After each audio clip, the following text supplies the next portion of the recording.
उत्तर प्रदेश की सियासत में जितनी शोर मचाने वाली आवाजें हैं उससे कहीं ज्यादा खतरनाक है वो खामोशी। जी हां, मायावती की खामोशी।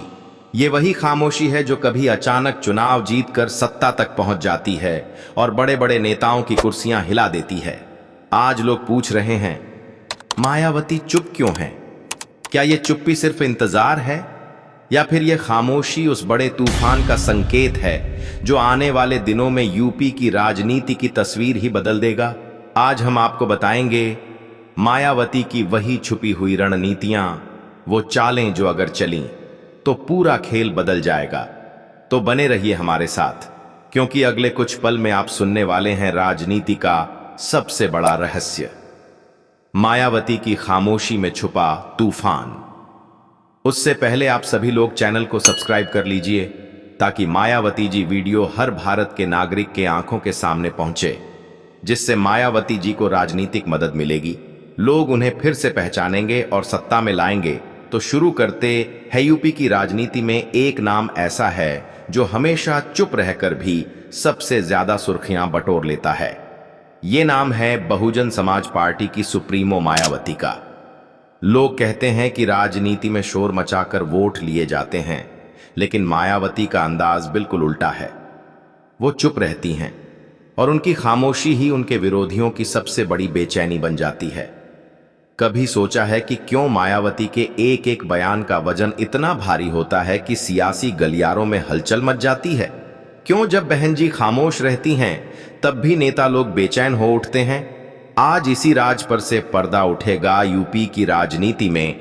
आज अगर कोई सबसे बड़ा सवाल हवा में तैर रहा है तो वो यही है, मायावती खामोश क्यों हैं? जब सपा के अखिलेश यादव रोज रोज बयान दे रहे हैं, बीजेपी का पूरा कुनबा दिन रात प्रचार कर रहा है, कांग्रेस खुद को नया चेहरा बताने में लगी है, तब मायावती की खामोशी आखिर किस खेल की निशानी है? क्या उनकी खामोशी में कोई बड़ा प्लान छिपा है? क्या वो किसी ऐसे मास्टर स्ट्रोक की तैयारी में हैं जो पूरे यूपी का खेल पलट देगा? लोग भूल जाते हैं कि मायावती का सबसे बड़ा हथियार उनका बोलना नहीं बल्कि उनका मौन है। उन्होंने बार बार दिखाया है कि खामोशी की राजनीति कैसे की जाती है। जब लोग उन्हें खत्म मानने लगते हैं, वो अचानक ऐसे वार करती हैं कि विरोधियों के पांव तले जमीन खिसक जाती है। जरा याद करो 2007 का चुनाव। उस वक्त किसी को नहीं लगता था कि मायावती सत्ता में आएंगी, पर हुआ क्या? उन्होंने सबको चौंका दिया और यूपी की गद्दी पर कब्जा कर लिया। ये कोई इत्तेफाकर नहीं था, ये उनकी रणनीति थी और आज फिर वही रणनीति दिखाई दे रही है। विरोधी सोच रहे हैं कि मायावती कमजोर हो चुकी हैं, लेकिन राजनीति जानने वाले कहते हैं जब बहन जी चुप रहती हैं तभी सबसे बड़ा तूफान उठता है। गांव गांव और शहर शहर में आज भी मायावती का नाम लिया जाता है। दलित समाज अब भी उन्हें अपनी नेता मानता है।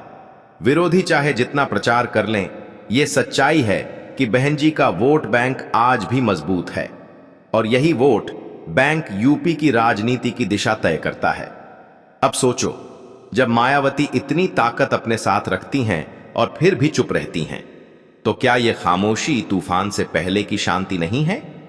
कई राजनीतिक विश्लेषक कहते हैं कि मायावती इस वक्त सिर्फ देख रही हैं, वो सबका खेल समझ रही हैं।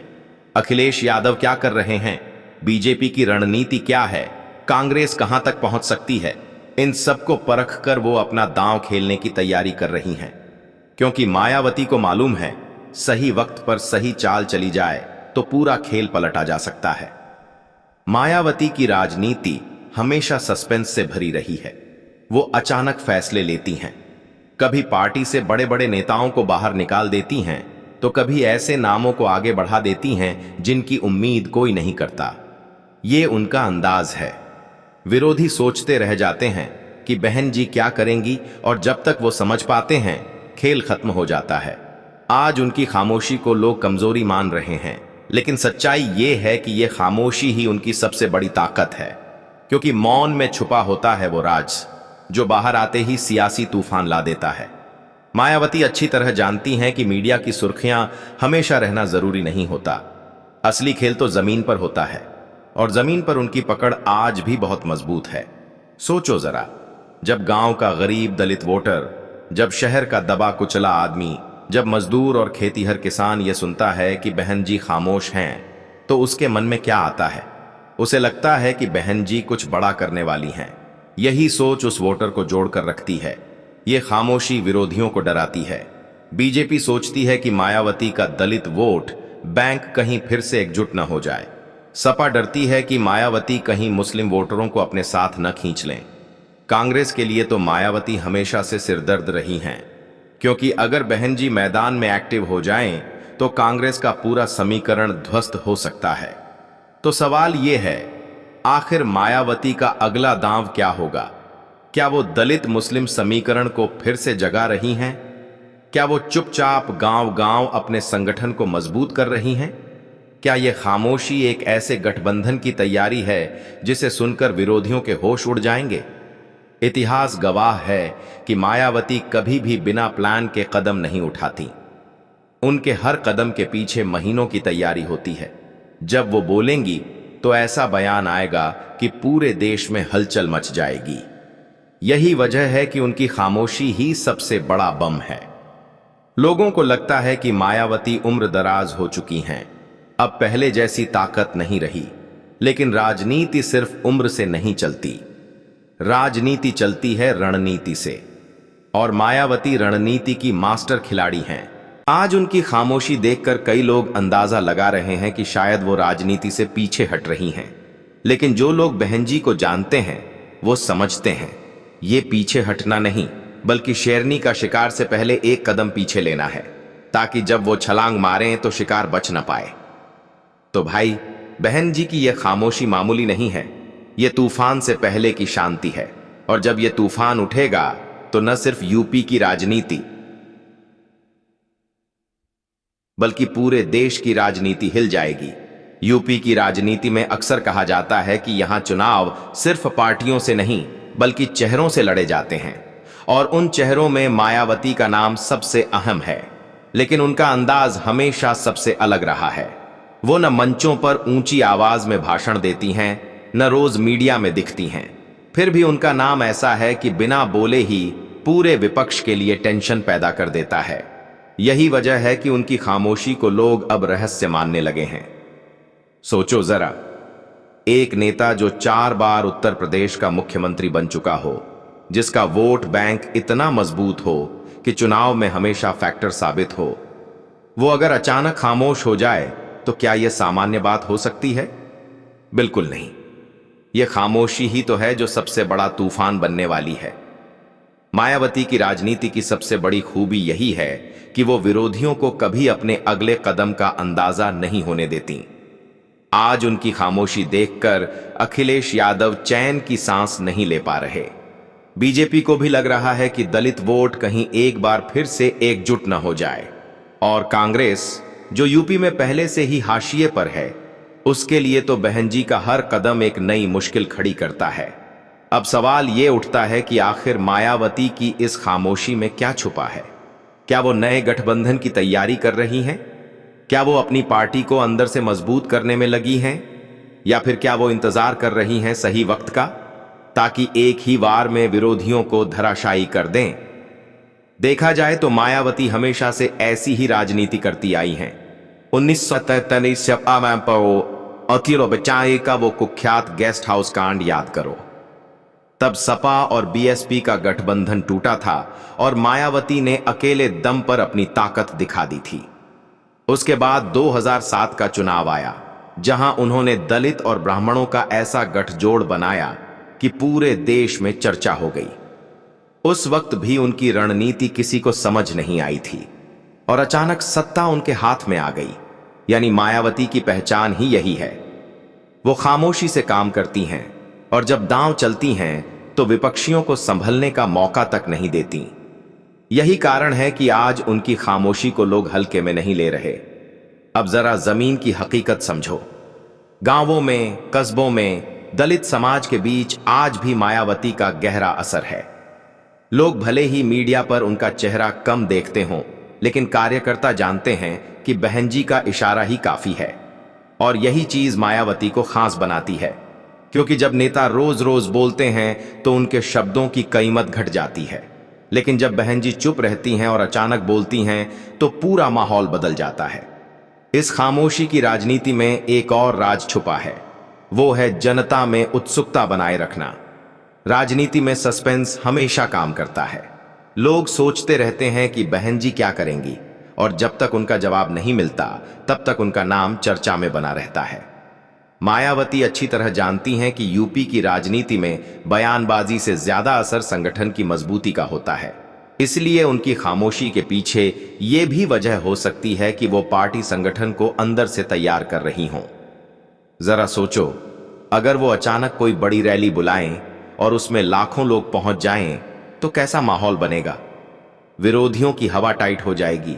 यह भी कहा जा रहा है कि मायावती अपनी खामोशी में एक नए सोशल इंजीनियरिंग मॉडल पर काम कर रही हैं। पहले उन्होंने दलित प्लस ब्राह्मण फॉर्मूला से सत्ता पाई थी, अब शायद उनका दांव दलित प्लस मुस्लिम 100-20 गठजोड़ पर हो। और अगर यह समीकरण बन गया तो सच मानो भाई, यूपी की राजनीति का पूरा नक्शा बदल जाएगा। आज के दौर में जब हर नेता सोशल मीडिया पर एक्टिव है, मायावती की चुप्पी और भी ज्यादा रहस्यमय लगती है। लेकिन शायद यही उनकी रणनीति है। शोर मचाने वाले बहुत हैं, पर असली ताकत वही है जो सही वक्त पर सही जगह चोट करे। कई बार यह भी होता है कि जब कोई नेता चुप रहता है तो उसके विरोधी खुद ही डर से गलतियां करने लगते हैं। मायावती शायद यही चाहती हैं, उनकी खामोशी विरोधियों को बेचैन रखे। अखिलेश रोज भाषण देकर मायावती पर तंज कसते हैं। बीजेपी उनके वोट बैंक को तोड़ने की कोशिश करती है, लेकिन बहन जी चुपचाप सब देख रही हैं। और जब वक्त आएगा तो वो अपने इक्का ताश निकालेंगी। यूपी की राजनीति में यह खामोशी बिल्कुल उसी तरह है जैसे समुद्र की लहरें। बाहर से शांत दिखता है, लेकिन भीतर बहुत गहराई में तूफान पल रहा होता है। और जब वो लहर उठेगी तो सब कुछ बहा ले जाएगी। मायावती की राजनीति एक और वजह से खास है। वो जानती हैं कि दलित समाज का मन कैसे जीता जाता है। उनका पूरा जीवन संघर्ष की कहानी है, और यही संघर्ष उन्हें जनता के बीच विश्वसनीय बनाता है। इसलिए जब वो खामोश रहती हैं, तब भी उनके समर्थक उन पर भरोसा करते हैं। यही भरोसा राजनीति की सबसे बड़ी पूंजी है।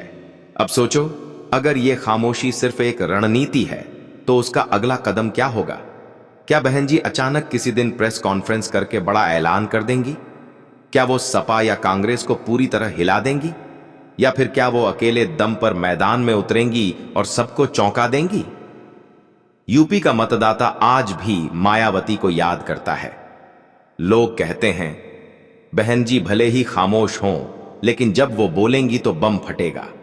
और वही बम है जो शायद आने वाले चुनाव का पूरा खेल बदल देगा। जब भी उत्तर प्रदेश की राजनीति की बात होती है तो एक शब्द सबसे पहले सामने आता है, वोट बैंक। और यूपी के इतिहास में अगर किसी नेता ने अपने वोट बैंक को सबसे मजबूत और वफादार बनाया है तो वो हैं मायावती। बहन जी के नाम पर दलित समाज का वो अपार भरोसा है जो दशकों की मेहनत और संघर्ष का नतीजा है। ये कोई मामूली बात नहीं है कि राजनीति में लोग बदल जाते हैं, पार्टियां बदल जाती हैं, लेकिन मायावती के पीछे खड़ा वोट बैंक आज भी उतना ही मजबूत है। यही वजह है कि विरोधी पार्टियां लाख कोशिश कर लें, दलितों का दिल मायावती से पूरी तरह कभी नहीं छूटता, और यही उनकी सबसे बड़ी ताकत है। अब जरा समझो इस वोट बैंक की कहानी। यूपी में दलित समाज करीब 21% है, यानी अगर ये वोट एकजुट होकर किसी पार्टी को मिल जाए तो सत्ता की कुर्सी तक पहुंचना मुश्किल नहीं।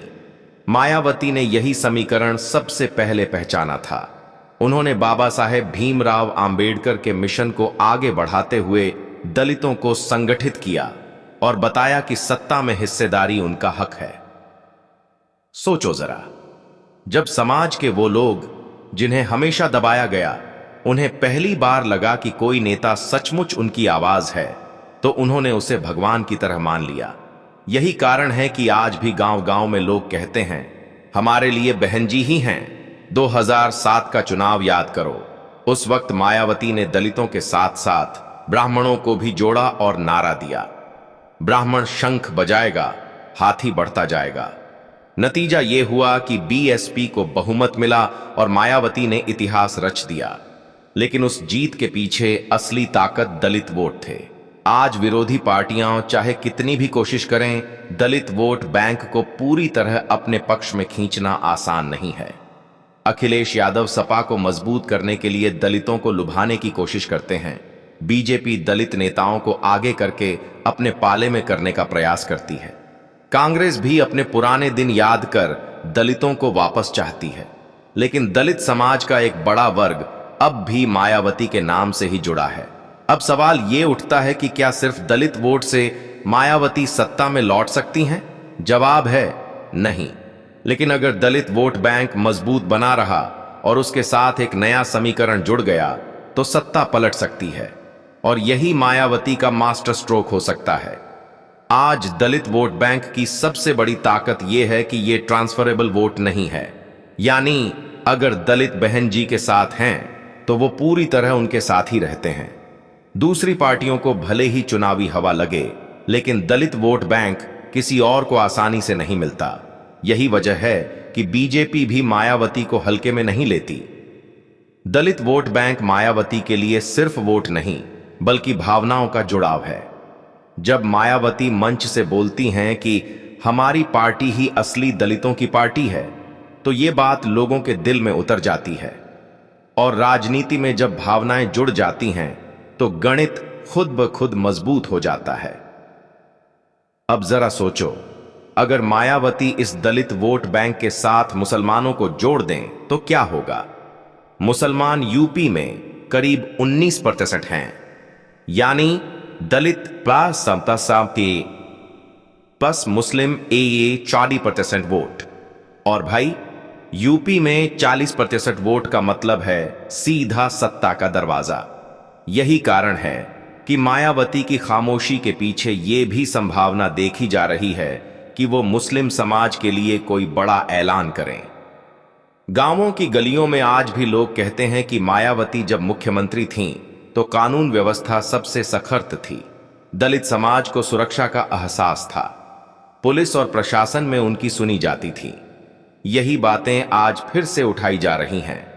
लोग कहते हैं अखिलेश में जोश है, लेकिन बहनजी में ठोस अनुशासन है।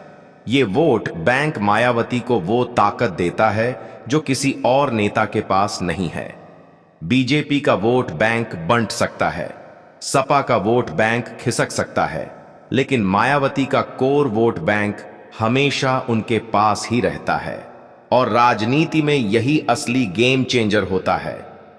दलित वोट बैंक मायावती के लिए सिर्फ आंकड़े नहीं, बल्कि उनकी ढाल और तलवार दोनों हैं। विरोधी चाहे कितना भी हमला करें, जब तक ये वोट बैंक साथ है, बहन जी राजनीति से कभी बाहर नहीं हो सकती। और अगर यही वोट बैंक किसी सही समीकरण से मिल गया तो यूपी की राजनीति में फिर से हाथी का बिगुल बज सकता है। याद रखो भाई, राजनीति में सबसे अहम है भरोसा, और दलित समाज का भरोसा आज भी मायावती पर कायम है।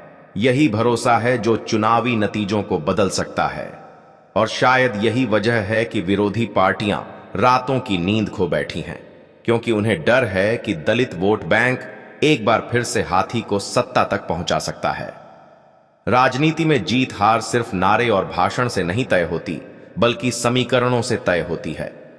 और जब बात उत्तर प्रदेश की हो तो समीकरणों का मतलब है सोशल इंजीनियरिंग। इस कला की महारथी अगर कोई नेता रही है तो वो हैं मायावती। आज जब लोग 2007 की बात करते हैं तो कहते हैं उस चुनाव ने यूपी की राजनीति की दिशा बदल दी, और सही भी है। उस चुनाव में मायावती ने वो काम कर दिखाया था जो किसी ने सोचा तक नहीं था।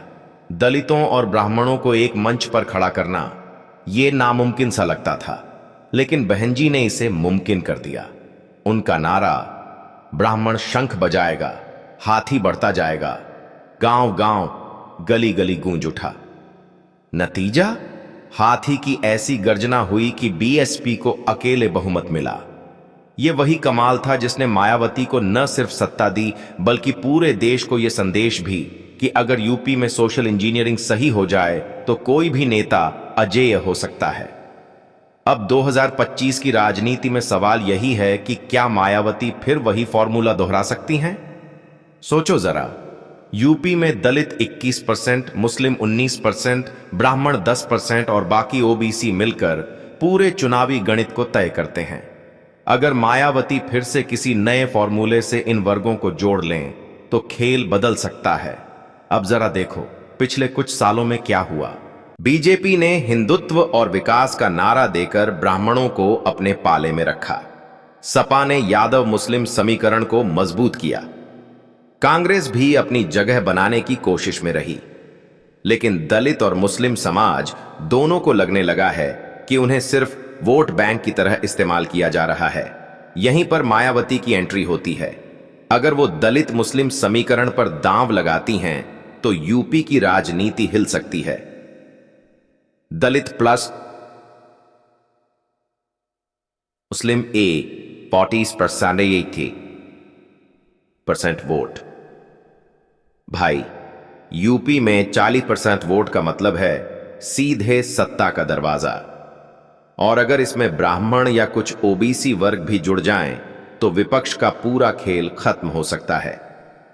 कहा जा रहा है कि बहन जी इस बार चुपचाप इसी सोशल इंजीनियरिंग की तैयारी में हैं। उनके बयान भले ही कम आ रहे हों, लेकिन पार्टी के भीतर से खबर निकल रही है कि संगठन स्तर पर नए जातीय समीकरण पर काम चल रहा है। गांव-गांव में बीएसपी के कार्यकर्ता फिर से वही पुराना संदेश दे रहे हैं, हम ही असली विकल्प हैं। और यह बात उन वोटरों तक पहुंच रही है जो खुद को हाशिए पर महसूस कर रहे हैं। अब जरा सोचो, अगर मायावती ने 2007 की तरह फिर कोई बड़ा दांव खेला, जैसे कि मुसलमानों को भरोसा दिलाने वाला घोषणा पत्र या ब्राह्मणों के लिए खास वादे, तो क्या होगा? सियासत का पूरा नक्शा बदल सकता है। यूपी की राजनीति में एक कहावत चलती है, जिसने सोशल इंजीनियरिंग साध ली उसी का राज। और मायावती इस कला की सबसे बड़ी उस्ताद मानी जाती हैं। आज भी लोग कहते हैं कि बहन जी का वोट बैंक मजबूत है, बस उसमें थोड़ी और बढ़ोतरी की जरूरत है। और यही बढ़ोतरी सोशल इंजीनियरिंग से मिल सकती है। सपा अपने परंपरागत यादव मुस्लिम समीकरण पर टिकी है। बीजेपी हिंदुत्व और राष्ट्रवाद पर भरोसा कर रही है। लेकिन मायावती का दांव अलग है। वो जातीय संतुलन बनाने में माहिर हैं। और यूपी जैसा राज्य जहां हर जाति का अपना असर है, वहां यही सबसे बड़ा मास्टर स्ट्रोक साबित हो सकता है। सोचो भाई, अगर हाथी फिर से गरजा और उसके साथ सिर्फ दलित ही नहीं बल्कि मुसलमान और ब्राह्मण भी आ गए, तो नतीजा क्या होगा? विरोधी पार्टियों के सारे अरमान धरे के धरे रह जाएंगे। याद रखो, राजनीति में पुराने फार्मूले कभी पूरी तरह पुराने नहीं होते। सही समय पर वही फार्मूला नया बनकर सामने आ जाता है। और मायावती की चुप्पी इसी ओर इशारा कर रही है कि वो सही मौके का इंतजार कर रही हैं। कहीं ऐसा तो नहीं कि अगली बार फिर वही नारा सुनाई दे, हाथी नहीं ये आंधी है, यूपी का भविष्य मायावती है। क्योंकि भाई, मायावती की राजनीति सिर्फ भाषणों पर नहीं बल्कि गणित और समाज शास्त्र पर चलती है। और जब गणित सही बैठ जाता है तो यूपी की सत्ता अपने आप हाथ में आ जाती है। उत्तर प्रदेश की राजनीति में जातीय समीकरण जितने अहम हैं, उतना ही अहम है विकास का एजेंडा। जनता सिर्फ जात पात के नाम पर वोट नहीं देती, बल्कि ये भी देखती है कि उसके पेट की आग कैसे बुझेगी, बच्चों की पढ़ाई कैसी होगी और नौकरी कहां से मिलेगी। और मायावती ये बात अच्छी तरह समझती हैं। बहन जी की राजनीति की सबसे बड़ी खासियत यही रही है कि वो दलित समाज की बेटी होने के साथ साथ विकास की पैरोकार नेता भी रही हैं। याद करो भाई, जब वो 2007 में सत्ता में आईं, का सबसे बड़ा फोकस था सबका विकास, किसी का अपमान नहीं। यही नारा उन्हें बाकी नेताओं से अलग करता था। अब सवाल है, 2025 के इस चुनावी मौसम में मायावती जनता को कौन सा नया विकास मॉडल दिखा सकती हैं? देखो, बीजेपी अपने डबल इंजन विकास की बात कर रही है।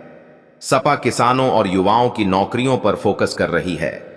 लेकिन मायावती का एजेंडा हमेशा गरीबों, दलितों और वंचितों के लिए खास रहा है। जरा सोचो, अगर मायावती ये वादा करती हैं कि हर गरीब दलित मुस्लिम छात्र को मुफ्त उच्च शिक्षा दी जाएगी, गांव गांव में सरकारी स्कूलों और हॉस्पिटल की हालत सुधारी जाएगी। किसानों का कर्ज माफ और सिंचाई मुफ्त की जाएगी। महिलाओं को विशेष सुरक्षा और स्वरोजगार योजनाएं दी जाएंगी। तो क्या होगा भाई, ऐसी घोषणाएं सुनकर सबसे पहले दलित और गरीब वर्ग में आशा की नई किरण जगेगी। अब ये सिर्फ वादे नहीं होंगे, बल्कि मायावती इसे अपने पिछले कामों के अनुभव से जोड़ सकती हैं। याद करो, उनके कार्यकाल में आंबेडकर गांव योजना चली थी। उस योजना ने हजारों गांवों की तस्वीर बदल दी थी। सड़कें बनी, बिजली पहुंची और स्कूल कॉलेज खड़े हुए। मायावती की राजनीति हमेशा आर्थिक सम्मान पर भी आधारित रही है। दलितों को सिर्फ आरक्षण नहीं, बल्कि रोजगार और विकास चाहिए। और यही वो मुद्दा है जिस पर वो बीजेपी और सपा दोनों को घेर सकती हैं। सोचो जरा, अगर वो जनता से कहें कि भाजपा ने बड़े उद्योगपतियों को मजबूत किया, सपा ने अपने परिवार को मजबूत किया, लेकिन मैं दलित, गरीब और किसान को मजबूत करूंगी, तो भाई ये लाइन सीधा दिल पर असर करेगी। यूपी के चुनाव में बेरोजगारी हमेशा सबसे बड़ा मुद्दा रहता है। अगर मायावती ये कह दें कि हर साल लाखों नौकरियां आएंगी और भर्ती में पारदर्शिता होगी, तो युवा फिर से उनके पाले में आ सकते हैं। अब जरा महिलाओं की बात करें। मायावती खुद महिला नेता हैं और दलित समाज से आती हैं। अगर वो महिलाओं के लिए मुफ्त स्कॉलरशिप, सुरक्षित हॉस्टल और स्वरोजगार लोन योजना जैसी स्कीमें लाती हैं, तो आधी आबादी सीधे सीधे उनके साथ खड़ी हो जाएगी। याद रखो भाई, राजनीति सिर्फ जातीय गणित से नहीं, बल्कि आर्थिक वादों से भी जीती जाती है।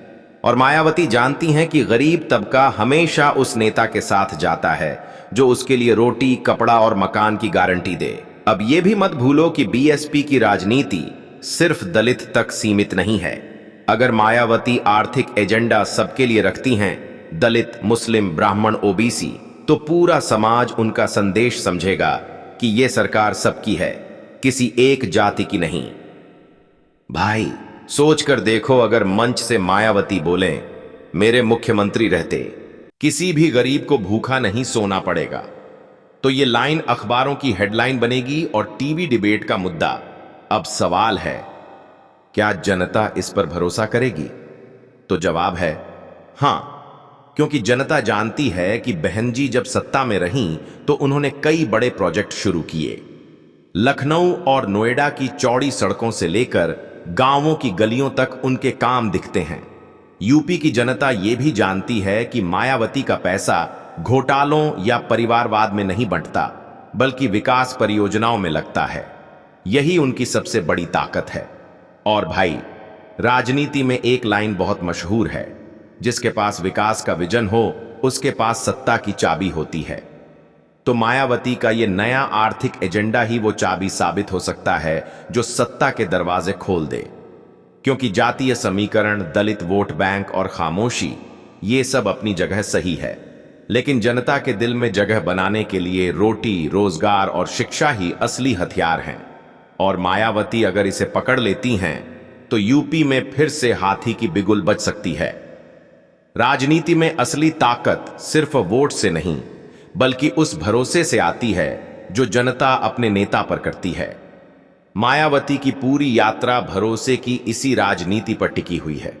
जब वो मंच पर आती हैं, तो उनके बोलने का अंदाज भले ही तेज न हो, लेकिन उनकी बातों में वो गहराई होती है जो सीधा दिल को छू जाती है। यही वजह है कि विरोधी दल उन्हें कभी कम आंकने की गलती नहीं करते। जब उत्तर प्रदेश की राजनीति में शोर सबसे ज्यादा है, मायावती का शांत रहना खुद में रणनीति है। वो जानती हैं कि जनता को लंबे भाषण नहीं, बल्कि ठोस बातें चाहिए। इस खामोशी से वो संदेश दे रही हैं कि मैं बोलने नहीं, करने में विश्वास रखती हूं। यही लाइन उनकी सबसे बड़ी पूंजी बन सकती है। सोचो जरा, एक तरफ अखिलेश यादव बड़े बड़े वादों की झड़ी लगाते हैं, योगी आदित्यनाथ कानून व्यवस्था और हिंदुत्व का मुद्दा उछालते हैं, कांग्रेस अपनी खोई हुई जमीन तलाशती है, और दूसरी तरफ मायावती खामोशी से सिर्फ एक एक चाल चल रही हैं। ये चालें इतनी गहरी होती हैं कि सामने वाले को समझ में ही नहीं आता कि वो कब मात खा गए। बहन जी की सबसे बड़ी ताकत यही है कि वो कभी दूसरों की भाषा में राजनीति नहीं करती। वो हमेशा अपने अंदाज में खेलती हैं। यही वजह है कि उनका हर कदम अप्रत्याशित लगता है। अब जरा ब्राह्मण समीकरण की बात करें। ये वो वर्ग है जो कभी मायावती के साथ पूरी तरह खड़ा था। 2007 का चुनाव इसका सबसे बड़ा सबूत है। उस वक्त मायावती ने दलितों के साथ ब्राह्मणों को जोड़ा और नारा दिया, ब्राह्मण शंख बजाएगा, हाथी दिल्ली जाएगा। इस नारे ने राजनीति का पूरा खेल पलट दिया। ब्राह्मणों ने सोचा कि उन्हें सम्मान और हिस्सेदारी बीएसपी में मिलेगी, और हुआ भी यही। मायावती ने दर्जनों ब्राह्मण उम्मीदवार उतारे और सत्ता में हिस्सेदारी दी। अब 2025 में फिर वही मौका है, क्योंकि ब्राह्मण समाज बीजेपी से नाराज है। उन्हें लगता है कि भाजपा में सिर्फ कुछ चेहरों को तवज्जो मिलती है और बाकी को नजरअंदाज किया जाता है। अगर मायावती दोबारा ब्राह्मण कार्ड खेलती हैं तो भाई सीधा सीधा भाजपा की नींव हिल सकती है। ये सिर्फ ब्राह्मण ही नहीं, बल्कि मुस्लिम समाज के लिए भी उतना ही महत्वपूर्ण है। सपा मुस्लिमों की पहली पसंद रही है, लेकिन मायावती अगर भरोसे के साथ उनके मुद्दे उठाती हैं तो समीकरण बदल सकता है। मुस्लिम वोट बैंक 19-20% का है और यह किसी भी पार्टी की किस्मत बदलने के लिए काफी है। मायावती अगर दलित मुस्लिम ब्राह्मण गठजोड़ बना लेती हैं तो सोचो जरा क्या होगा। यूपी की पूरी राजनीति उलट जाएगी। यही वजह है कि मायावती के विरोधी सबसे ज्यादा उनकी खामोशी से डरते हैं। उन्हें डर है कि अचानक वो कोई ऐसा ऐलान कर देंगी जो पूरे खेल को बदल देगा, जैसे कि कोई अप्रत्याशित गठबंधन या फिर कोई बड़ा चुनावी वादा। राजनीति में सरप्राइज ही सबसे बड़ा हथियार होता है और मायावती इसमें माहिर मानी जाती हैं। लेकिन भाई, यह भी सच है कि जनता अब खाली वादों से नहीं मानती, उसे सबूत चाहिए, और मायावती के पास ये सबूत मौजूद हैं। उनके कार्यकाल में बनी चौड़ी सड़कें, बने स्मारक, शुरू हुई योजनाएं, ये सब उनकी उपलब्धियों का हिस्सा हैं। वो जब कहती हैं कि मैंने किया है, आगे भी करूंगी, तो जनता को यकीन होता है। दूसरे दलों की सबसे बड़ी कमजोरी यही है कि उनके वादे हवा में लटके रहते हैं। मायावती के पास काम का रिकॉर्ड है। यही रिकॉर्ड उन्हें भीड़ से अलग करता है। अब जरा सोचो, अगर चुनाव से पहले मायावती कोई बड़ी जनसभा करती हैं और वहां से ऐलान करती हैं कि दलित और गरीब का हकरा मैं लेकर रहूंगी, चाहे सत्ता में रहूं या न रहूं, तो क्या असर होगा? भाई, जनता यही सोचकर झूम उठेगी कि ये नेता सिर्फ सत्ता के लिए नहीं, बल्कि इज्जत और अधिकार की लड़ाई लड़ रही है। यूपी की राजनीति हमेशा भावनाओं पर टिकी रही है और मायावती जानती हैं कि दलितों की सबसे बड़ी भावना है सम्मान। अगर यह सम्मान बीजेपी या सपा से नहीं मिल रहा तो वो सीधा बहन जी की तरफ लौट आएगा, और जब भावनाएं वोट में बदलती हैं तो उसका असर किसी आंधी से कम नहीं होता। याद करो 2007 की वो आंधी जब पूरा उत्तर प्रदेश हाथी के साथ खड़ा था। वही आंधी दोबारा उठ सकती है अगर मायावती ने सही वक्त पर सही कार्ड खेल दिया। राजनीति का खेल कभी आसान नहीं होता, लेकिन मायावती का अनुभव उन्हें औरों से आगे रखता है। वो जानती हैं कब बोलना है और कब चुप रहना है। और भाई, राजनीति में खामोशी भी कभी कभी सबसे ज्यादा